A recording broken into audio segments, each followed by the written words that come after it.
ভগবান কালভৈরব, ভগবান বীরভদ্র এবং জলন্ধর এই তিনজনই কোনো না কোনোভাবে ভগবান শিবের থেকে উৎপত্তি হয়েছে। এই তিনজনই প্রচণ্ড পরাক্রমশালী, কিন্তু এই তিনজনের মধ্যে কে সবচেয়ে বেশি শক্তিশালী আসুন জেনে নিই এই ভিডিওতে। তাই এই ভিডিওটি স্কিপ না করে শেষ পর্যন্ত দেখুন, এবং এই ভিডিওটি যদি আপনাদের ভালো লেগে থাকে তাহলে ভিডিওটি লাইক, শেয়ার এবং সাবস্ক্রাইব করতে কিন্তু ভুলবেন না। ভিডিওটির প্রথমে আমরা আলোচনা করে নেব জলন্ধরকে নিয়ে। শিব পুরাণের মতে জলন্ধরের জন্ম তখন হয়েছিল যখন মহাদেবের তৃতীয় নেত্র থেকে উৎপন্ন হলো প্রচণ্ড রাগ, এবং সেই রাগের ছটা থেকে এক বালকের উৎপত্তি হলো। সেই বালক জন্ম নিয়ে হঠাৎ কাঁদতে শুরু করলে ত্রিভুবন কাঁপতে থাকে। তখন ব্রহ্মাজি সেই বালককে দেখতে এলেন। তখন সেই বালক ব্রহ্মার গলা চেপে ধরল, এবং তীব্র যন্ত্রণায় ব্রহ্মার চোখ থেকে জল বেরিয়ে এলো। তখন ব্রহ্মদেব বলেন যে এই বালক আমার চোখ থেকে জল বের করেছে, তাই আজ থেকে এর নাম আমি দিলাম জলন্ধর। এবং জলন্ধর জন্ম নিয়েই যুবক হয়ে গেছিল। তাই ব্রহ্মা বলেন যে জলন্ধরকে কেউই পরাস্ত করতে পারবে না, কোনো দেবতা বা দেবী বা কোনো মানুষ কেউই পরাস্ত করতে পারবে না। এই জলন্ধরকে একমাত্র একজনই পরাস্ত করতে পারবে, তিনি হলেন মহাদেব। তাহলে আপনি বুঝতেই পারছেন জলন্ধর কতটা শক্তিশালী ছিলেন। এবার আমরা আলোচনা করব বীরভদ্রকে নিয়ে। মাতা সতী যখন নিজের প্রাণাহুতি দিলেন, সেই সময় মহাদেব প্রচণ্ড ক্রোধে নিজের একটি জটা ছিঁড়ে মাটিতে ফেললেন, এবং সেই জটা থেকে উৎপন্ন হলেন বীরভদ্র, এবং আরেকটি জটা থেকে উৎপন্ন হলেন ভয়ঙ্করী দেবী ভদ্রকালী।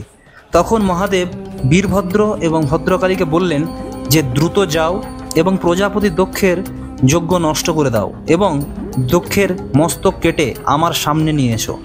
যদি কোনো দেবী বা দেবতা বা গন্ধর্ব, দক্ষ, যক্ষ কেউই যদি তোমাদের সামনে আসে, তাদের ওখানেই ভস্ম করে দিও। শোনা মাত্রই বীরভদ্র যজ্ঞকুণ্ডে উপস্থিত হলেন, এবং ইন্দ্রের সাথে তার ভয়াবহ যুদ্ধ হয় এবং ইন্দ্র পরাস্ত হয়। তারপর বীরভদ্র প্রজাপতি দক্ষের শিরচ্ছেদ করলেন এবং মহাদেবের কাছে নিয়ে এলেন। এরপর আমরা আলোচনা করব কাল ভৈরবকে নিয়ে। শিব মহাপুরাণ অনুসারে একবার ব্রহ্মদেব মহাদেবকে কিছু কটু কথা বলেছিলেন।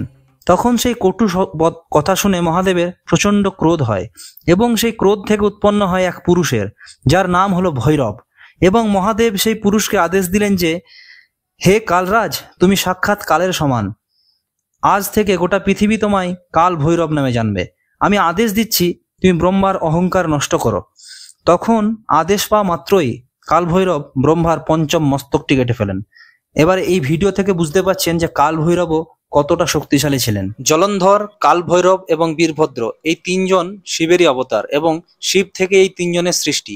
তাই এদের মধ্যে তুলনা টানা একদমই আমাদের উচিত নয়।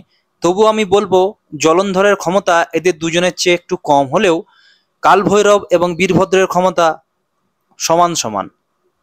এবার আপনারাই বিবেচনা করুন কার ক্ষমতা বেশি এবং কার ক্ষমতা কম, এবং কমেন্টে লিখে অবশ্যই জানান আমাদেরকে। ধন্যবাদ।